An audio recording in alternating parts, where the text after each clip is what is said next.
ഈശോ മിശിഹായ്ക്ക് സ്തുതിയായിരിക്കട്ടെ. ഈശ്വരേറ്റ സ്നേഹിക്കപ്പെട്ട സഹോദരരെ, ആഭ്യന്തര കർമ്മ്യ ആത്മീയതയുടെ 192 സെഷനാണല്ലോ ഇത്. 6ാം സഹനത്തെക്കുറിച്ചുള്ള 32ാമത്തെ വിചിന്തനവും. Hallelujah, hallelujah. 6ാം സഹനത്തെക്കുറിച്ചുള്ള 6ാമത്തെ അധ്യായത്തിൻ്റെ 9ാമത്തെ ഖണ്ഡികയിലാണല്ലോ നമ്മൾ കഴിഞ്ഞ സെഷനിൽ പറഞ്ഞു നിർത്തിയത്.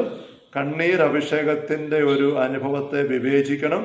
അത് മാനുഷിക ബലക്കുറവ് കൊണ്ടും ബലഹീനത കൊണ്ടും അത് നമ്മുടെ ഒരു ശരീരത്തിൻ്റെ രോഗ അല്ലെങ്കിൽ കരുത്തില്ലാത്ത അവസ്ഥ കൊണ്ടും ഒക്കെ കരച്ചിന് വരാം.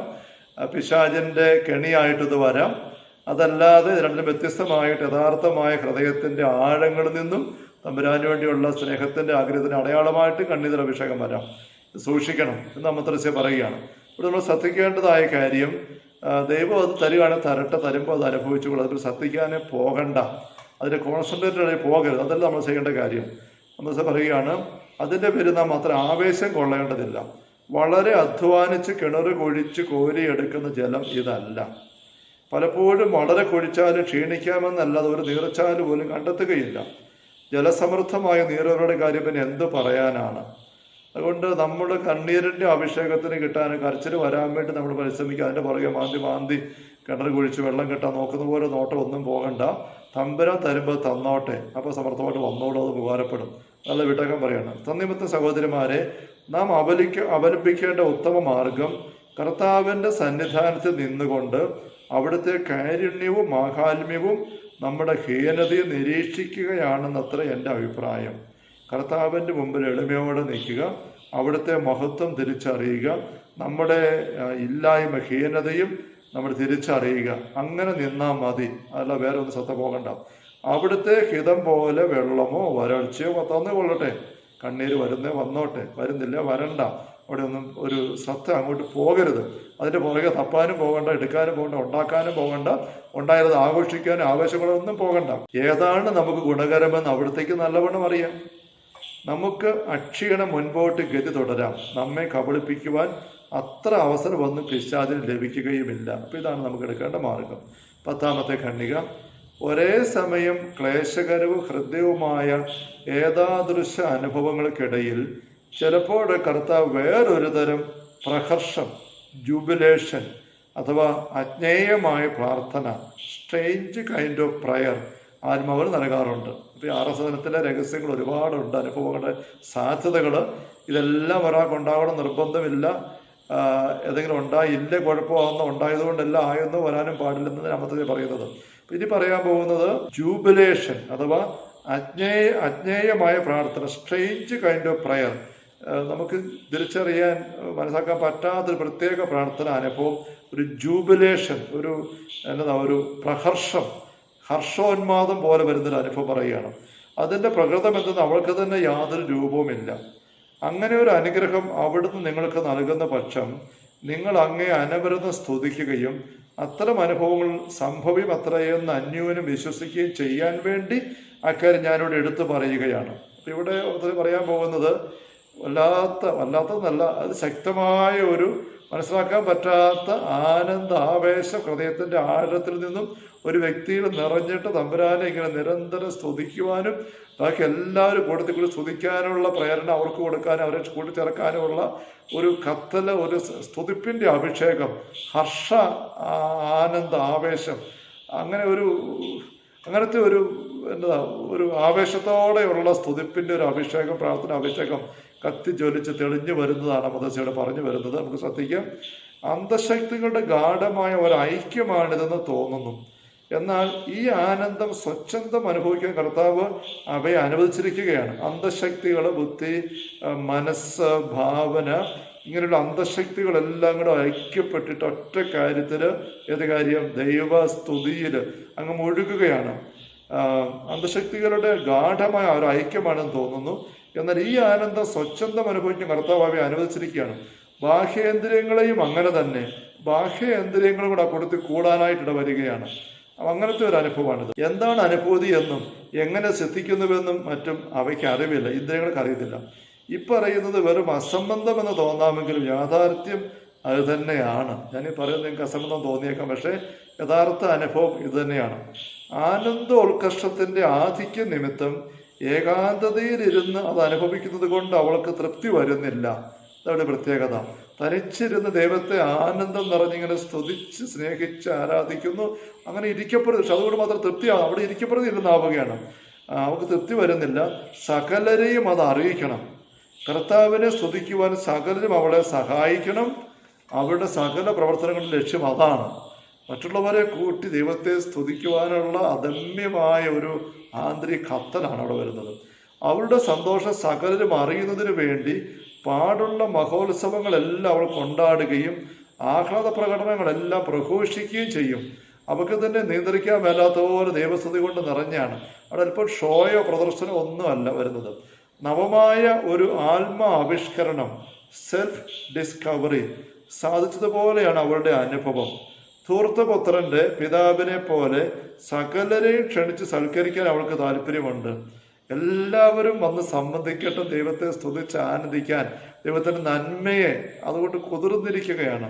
എന്തുകൊണ്ടെന്നാൽ തൻ്റെ ആത്മാവ് തൽക്കാലത്തേക്കെങ്കിലും അതിഭദ്രമായ ഒരു സംഗമത്തിൽ എത്തിയിരിക്കുന്നുവെന്ന് അവൾ നിസ്സന്ദേഹം ഗ്രഹിക്കുന്നു.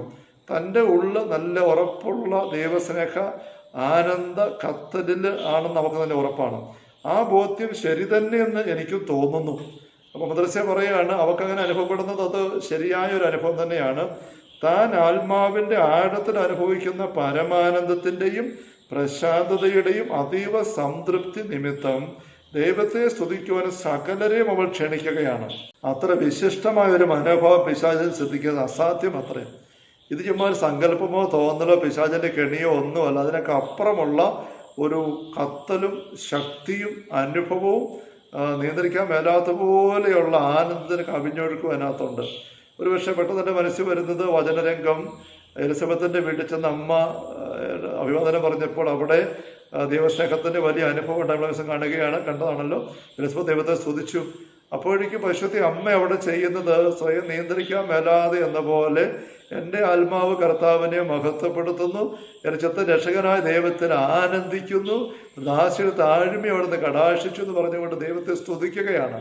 ആനന്ദം നിറഞ്ഞൊരു സ്തുതിപ്പ് എല്ലാവരെയും കൂട്ടി എന്ന പോലെ പരസ്യമായിട്ട് അവിടെ നിന്ന് ആ വീട്ടിലുള്ള എലിസബത്ത് മറ്റു തൊഴികളോ ഒക്കെ ഉള്ളവരൊക്കെ കൂട്ടത്തിൽ കൂടുതൽ അനുഭവം കാണും. നമ്മൾ അങ്ങനെ നിയന്ത്രിക്കാൻ മേലാത്തൊരു സ്തുതിപ്പിലേക്ക് പോരുകയാണ്, ഉണരുകയാണ്. നമ്മൾ ലൂക്ക 10:21 ഈശോ ആ സമയം തന്നെ ആത്മാവിൽ ആനന്ദിച്ച് ദൈവത്തെ സ്തുതിച്ചുകൊണ്ട് പറഞ്ഞു, പിതാവേ ഞാൻ അങ്ങേ മഹത്വപ്പെടുത്തുന്നു. അവിടെ ഒരു പരസ്യമായ സ്തുതിപ്പിലേക്ക് വരുന്നു, ആത്മാവിൽ ആനന്ദം നിറഞ്ഞ്. അപ്പം അങ്ങനത്തെ ഒരു അനുഭവത്തിലേക്ക് ഒരു വ്യക്തി പെട്ടെന്ന് കടന്നു വരുന്നു. അവിടെ കൃത്രിമത്വം ഒന്നുമില്ല, നടനം ഒന്നുമില്ല, അഭിനയം ഒന്നുമില്ല, അങ്ങനെ ഒരു സ്വാഭാവികമായിട്ട് ഉറവൊട്ടി വെള്ളം പുറത്തേക്ക് ഒഴുകുന്ന പോലത്തെ ഒരു അനുഭവമാണ് ഇവിടെ വരുന്നത്. എല്ലാവരും ക്ഷണിക്കുകയാണ്, എല്ലാവരും വരണം. ധൂർത്തപുത്രന്റെ അപ്പൻ മകൻ തിരിച്ചു വന്നപ്പം സന്തോഷം കൊണ്ട് നിറഞ്ഞ് വിരുന്നൊരുക്കുന്നു, എല്ലാവരെയും വിളിക്കുന്നു. നൃത്തം, ആനന്ദം, പാട്ട്, അത് ഉള്ളിൻ്റെ നിറവിന്ന് വരുന്നതാണ്. ആരെങ്കിലും ബോധിപ്പിക്കാൻ, തൃപ്തിപ്പെടുത്താനോ ഒരു ചടങ്ങ് നടത്താനോ വേണ്ടിയുള്ളതല്ല. അങ്ങനത്തെ ഒരു അനുഭവമാണ് ജൂബിലേഷൻ എന്ന് പറയുന്ന അനുഭവം. 11-ാമത്തെ ഖണ്ഡിക, ഏതാദൃശമായ പരമാനന്ദത്തിൻ്റെ പ്രചോദനത്തെ മറയ്ക്കുകയോ അതേക്കുറിച്ച് മൗനം ദീക്ഷിക്കുകയോ ചെയ്യുന്ന ആത്മാവിന് തീരെ അസഹ്യമാണ്. അത് മറച്ചു വെക്കാൻ പറ്റുകയല്ല, അത് വെളിപ്പെടുത്താതിരിക്കാനും ആത്മാവിന് പറ്റുകയല്ല. അത് അനുഭവം. വിശുദ്ധ ഫ്രാൻസിസ് നാട്ടിൻപുറങ്ങളിലൂടെ ഉത്ക്രോശിച്ചുകൊണ്ട് നടന്നപ്പോൾ കണ്ടുമുട്ടിയ കവർച്ചക്കാരോട് ഞാൻ മഹാരാജാവിൻ്റെ മുന്നോടിയാണ് എന്ന് പറഞ്ഞത് ഈ മനോഭാവ നിമിത്തമായിരുന്നു. അസിസി പുണ്യവാൻ ഇങ്ങനെ ദൈവസ്നേഹം കൊണ്ട് നിറഞ്ഞ് കത്തിച്ചൊലിച്ച് ആനന്ദം നിറഞ്ഞ് എപ്പോഴും ദൈവത്തെ സ്തുതിച്ചുകൊണ്ട് നടന്നിരുന്നു നമ്മൾ വായിക്കുന്നുണ്ട്. കൂടെ ശിഷ്യന്മാരും ഒക്കെ കൂടി നടന്നപ്പോൾ ഉള്ള കാട്ടുകമ്പും മരക്കമ്പും ഒക്കെ എടുത്ത് അതുകൊണ്ട് ഇങ്ങനെ വാദ്യോപകരണങ്ങൾ പോലെ ഇങ്ങനെ താളമടിച്ചും വീണമീട്ടിയും അങ്ങനെ പാട്ടുപാടി കൈയടിച്ച് സ്തുതിച്ചിട്ട് അവർ നടന്നിരുന്നത്. ആരെങ്കിലും വാടിത്തൂങ്ങി നടന്നാൽ ഉടനെ പഠിച്ച് അവരെ വിളിച്ചിട്ട് പറയും, എന്താ ഇങ്ങനെ സന്തോഷമില്ലാത്തത്, എന്തെങ്കിലും വിഷയമുണ്ട് വേഗം പോയി തീർത്തിട്ട് വാ, ദൈവത്തിൻ്റെ പக்கம் തീർക്കണമെങ്കിൽ ഏറ്റവും മാപ്പ് ചോദിച്ച് തീർക്ക്. ആരെങ്കിലും സഹോദരൻ കൊണ്ടുള്ള അകൽച്ച പ്രശ്നമാണ്, അത് പറഞ്ഞു തീർക്ക്. സന്തോഷമായിട്ട് എന്നോട് വന്ന ചൈക്കൂട്ടത്തിൽ അങ്ങനെ വേണം നടക്കാൻ, സന്തോഷമല്ലാതെ നടക്കാൻ സമ്മതിച്ചിരുന്നില്ല. അങ്ങനെ അദ്ദേഹം അതിനു മുമ്പ് തന്നെ കൂട്ടായ്മയിൽ ഇങ്ങനെ നടന്നിരുന്നു. അതിനു മുമ്പ് തനിച്ചങ്ങനെ നടക്കുമായിരുന്നു. സ്വർഗീയ പിതാവിൻ്റെ മോനാണ് ഞാൻ, തൻ്റെ വസ്ത്രം പോലും പിതാവിൻ്റെ പക്കൽ മെത്രാന്റെ സന്നിധിയിൽ വെച്ച് ഊരി കൊടുത്തിട്ട് 2 കൈ സ്വർഗത്തിലേക്ക് ഉയർത്തി, ഇനി എനിക്ക് എൻ്റെ ദൈവത്തെ പിതാവേ എന്ന് ഉറപ്പായിട്ട് വിളിക്കാമെന്ന് പറഞ്ഞുകൊണ്ട് ഇറങ്ങി തിരിച്ച പോക്ക് പോകുമ്പോൾ മലപ്രദേശത്ത് കാട്ടിക്കൂടെ നടക്കുമ്പോൾ കള്ളന്മാരിങ്ങനെ കണ്ടുമുട്ടുമ്പോൾ അദ്ദേഹത്തെ ആക്രമിക്കാൻ വേണ്ടി വരുന്നുണ്ട്. അങ്ങനെ വരുമ്പോൾ അദ്ദേഹം പറയുന്നത്, നീ ആരാ ചോദിക്കും, പറയുന്നത് ഞാൻ മഹാരാജാവിൻ്റെ മുന്നോടിയാണ്. സന്തോഷം കൊണ്ട് സ്തുതിച്ചുകൊണ്ട് പറയുകയാണ്. വട്ടമെന്ന് പറഞ്ഞുകൊണ്ട് അവർ തപ്പി നോക്കി ഒന്നും കിട്ടാത്തത് കൊണ്ട് ഫ്രാൻസിസിനെ പിടിച്ചിട്ട് പൊട്ടക്കിണറ്റിട്ട് പോകുന്നുണ്ട്. ആ കിണറ്റിൽ കിടന്നുകൊണ്ട് ഫ്രാൻസിസ് ദൈവത്തെ സ്തുതിച്ചുകൊണ്ടിരിക്കുകയാണ്. അതുവഴി വന്ന ഏതോ ആട്ടിടയന്മാരിങ്ങനെ ഈ ഒട്ടക്കിണറ്റിൽ സ്വരം കേട്ട് നോക്കുമ്പോൾ ഫ്രാൻസിസ് അവിടെ കിടന്ന് ദൈവത്തെ സ്തുതിച്ചുകൊണ്ടിരിക്കുകയാണ്. സ്തുതിക്കാതിരിക്കാൻ പറ്റുന്നില്ല. അപ്പം ഈ സംഭവമാണ് ഇവിടെ അമദ്രസ്യ പറയുന്നത്. വിശുദ്ധ ഫ്രാൻസിസ് നാട്ടുപുറങ്ങളുടെ ഉദ്ഘോഷിച്ചുകൊണ്ട് നടന്നപ്പോൾ കണ്ടുമുട്ടിയ കവർച്ചക്കാരോട് ഞാൻ മഹാരാജാവിൻ്റെ മുന്നോടിയാണെന്ന് പറഞ്ഞത് ഈ മനോഭാവനിമിത്തമായിരുന്നു. വിശുദ്ധ ഫ്രാൻസിസ് ചെയ്തതുപോലെ ദൈവസ്തുതികൾ ഉദ്ഘോഷിക്കുവാൻ വനാന്തരങ്ങളിലേക്ക് പോയ വിശുദ്ധന്മാർ വേറെയുമുണ്ട്. ദൈവത്തെ നിരന്തരം സ്തുതിക്കാൻ വേണ്ടി എല്ലാം വിട്ട് കാട്ടിപ്പോയവരുണ്ട്. അങ്ങനെ സന്യാസിയെ എനിക്കറിയാം. പീറ്റർ അൽക്കാന്തര എന്നാണ് അദ്ദേഹത്തിൻ്റെ പേര്. ഒരു പുണ്യവാനാണെന്ന് അദ്ദേഹത്തെ ഞാൻ കരുതുന്നു. അദ്ദേഹത്തിൻ്റെ ജീവിത രീതി ഞാൻ ഗ്രഹിച്ചിട്ടുണ്ട്. എന്നാൽ വല്ലപ്പോഴും മാത്രം അദ്ദേഹത്തിൻ്റെ സംസാരം കേൾക്കുന്നവർ ഭ്രാന്തനാണെന്ന് വിചാരിച്ചു പോയിട്ടുണ്ട്. കാരണം അങ്ങനെ സംസാരിക്കുമ്പോൾ ഇങ്ങനെ ദൈവസ്തുതിയും സ്തോത്രഗീതവും അങ്ങനെയൊക്കെ പറയുന്നത്. അപ്പം ഇതൊരു സുബോധമില്ലാത്ത, പരിസരബോധമില്ലാത്ത, വിവേകമില്ലാത്ത സംസാരമാണെന്ന് ആൾക്കാർ ചിന്തിച്ചു പോകും. കാരണം അതുപോലെ അദ്ദേഹം വേറൊരു ലോകത്താണ് ആയിരിക്കുന്നത്. മദ്രസ പറയുകയാണ്, വല്ലപ്പോഴും ഒക്കെ അദ്ദേഹത്തിൻ്റെ സംസാരം കേൾക്കാൻ ഇട വന്നാൽ ആൾക്കാർ വിചാരിക്കും ഇദ്ദേഹത്തിൻ്റെ വട്ടാണ് എന്നതായി പറയുന്നത്. അസിസി മുഴുവനെ കുറിച്ചും ആൾക്കാർ വട്ടാന്ന് വിചാരിച്ചിട്ടാണ് ആ കള്ളന്മാർ അദ്ദേഹത്തെ കെട്ടിപ്പിടിച്ചിട്ടത്. എൻ്റെ സഹോദരന്മാർ, എന്തൊരു ഭാഗ്യപ്പെട്ട ഭ്രാന്താണിത്. ഇങ്ങനത്തെ ഭ്രാന്ത് നമുക്ക് പിടിക്കേണ്ടത് മദ്രസ പറയുകയാണ്. നമുക്കും കൂടി ദൈവം തന്നിരുന്നെങ്കിൽ. എന്നാലും ഈ മഠത്തിൽ ഒരു സ്ഥാനം നിങ്ങൾക്ക് തരുവാൻ അവിടെ തിരുമനസ്സായത് എന്തൊരു അനുഗ്രഹമാണെന്ന് ആലോചിച്ച് നോക്കുവിൻ. പക്ഷേ ഇവിടെ അങ്ങനെ വല്ലതും അവിടെ നിങ്ങൾക്ക് തരികയും നിങ്ങൾ മറ്റുള്ളവരുടെ മുമ്പിൽ അത് പ്രതിഷ്ഠമാക്കുകയും ചെയ്താൽ ലൗകായതികരെ പോലെ ഇവിടെ ആരും നിങ്ങളെ പരിഹസിക്കുകയില്ല, അഭിനന്ദിക്കുകയേ ഉള്ളൂ. ഇതുപോലെയുള്ള ഒരു സ്തുതിപ്പഭിഷേകത്തിലേക്ക് നിങ്ങൾ ആരെങ്കിലും ആനന്ദം നിറഞ്ഞ് കടന്നു വന്നിട്ട് നിരന്തരം നിങ്ങൾ മഠത്തിലായിരിക്കുമ്പോൾ ആൾക്കാർ കൂടി കമ്മ്യൂണിറ്റി സഹോദരന്മാരുടെ കൂടെ ആയിരിക്കും ഇങ്ങനെ ദൈവത്തെ സ്തുതിച്ചുകൊണ്ട് നടന്നു കഴിഞ്ഞാൽ നിങ്ങളെ ആരും പരിഹസിക്കുകയല്ല, അഭിനന്ദിക്കുകയേ ഉള്ളൂ. ഉള്ള ദൈവത്തിൻ്റെ കൃപ കിട്ടി ഞങ്ങളും കൂടട്ടെ, ഒരുമിച്ച് സ്തുതിക്കുകയേ ഉള്ളൂ. നമ്മൾ ഉറപ്പ് പറയുകയാണ്. പക്ഷെ അതുപോലെ അഭിഷേകം അനുഭവം ഉള്ളവരായിരുന്നു ആ മഠത്തിലുണ്ടായിരുന്നവരെല്ലാം. നമുക്ക് അങ്ങനത്തെ ഒരു സമൂഹത്തിലായിരിക്കാനായിട്ട് ഇന്ന് പറ്റുമോ എന്നുള്ളത് വേറൊരു കാര്യം. നമ്മൾ ചിന്തിക്കണം, നമുക്ക് തന്നെ എത്താൻ പറ്റുക എന്നുള്ളത് പ്രധാനപ്പെട്ട കാര്യം. Hallelujah, hallelujah. ലൗകികരുടെ ഇടയിലാണെങ്കിൽ ദൈവസ്തുതികൾ അങ്ങനെ ഉദ്ഘോഷിക്കാൻ തുനിയുന്നവർ വിരളമാണ്. അപ്പോൾ അങ്ങനെയുള്ള ഒരു അഭിഷേകത്തിലേക്ക് വന്നവർ അല്ല നമ്മൾ. അതുകൊണ്ട് നമുക്കങ്ങനെ സ്തുതി പറയാനൊന്നും പറ്റുന്നില്ല. നമ്മൾ ആകപ്പാടെ ചെയ്യുന്നത് ഒരാൾ പരസ്പരം കാണുമ്പോൾ ക്രിസ്മസ് ചെയ്തതിനൊക്കെ പ്രൈസ്തലോടെന്ന് പറയും, ഈശോമിശിഹായെ സ്തുതിയായിരിക്കട്ടെ, തീർന്നു. അതിനപ്പുറം കത്തലൊന്നും നമുക്കില്ല. ഇതങ്ങനെയല്ല, അദമ്യമായ കത്തലാണ്. നിയന്ത്രിക്കാൻ മേലാത്ത പോലെ ഉറവ മണ്ണെടുത്ത് പൊങ്ങി വരുന്നതിനെ ചവിട്ടി അടയ്ക്കാൻ നോക്കിയാൽ അടയത്തില്ല. അപ്പുറം ഇപ്പുറം എല്ലാം പൊട്ടി ഒഴുകുന്ന പോലെ ഹൃദയത്തിൽ നിങ്ങളുടെ സ്തുതിപ്പ് സന്തോഷം ഉയരുകയാണ്. ലൗകായതികരുടെ ഇടയിലാണെങ്കിൽ ദൈവസ്തുതികൾ അങ്ങനെ ഉദ്ഘോഷിക്കാൻ തുനിയുന്നത് വിരളമാണ്. തന്നിമിത്തം അവർ പരിഹാസപാത്രമാകുന്നതിന് വിസ്മയിക്കാനില്ല. അപ്പൊ ഇത് വേറൊരു അനുഭവം. മദ്രസ പറയും ജൂബിലേഷൻ, ആനന്ദ സ്തുതി അഭിഷേകം, അങ്ങനത്തെ അഭിഷേകമാണ്. Hallelujah, hallelujah, hallelujah. കർത്താവേ ഈശോ മിശിഹായുടെ സമൃദ്ധമായ കൃപയും അനുഗ്രഹങ്ങളും പിതാവായ ദൈവത്തിന്റെ അവർണനീയമായ സ്നേഹവും പരിശുദ്ധാത്മാവായ ദൈവത്തിന്റെ നിരന്തരമായ സഹവാസവും സ്നേഹമുള്ള സഹോദരങ്ങളെ നാം ഓരോരുത്തരും കൂടെ ഉണ്ടായിരിക്കട്ടെ, ഇപ്പോഴും എപ്പോഴും എന്നേക്കും. ആമേൻ. ഈശോ മിശിഹായ്ക്ക് സ്തുതിയായിരിക്കട്ടെ.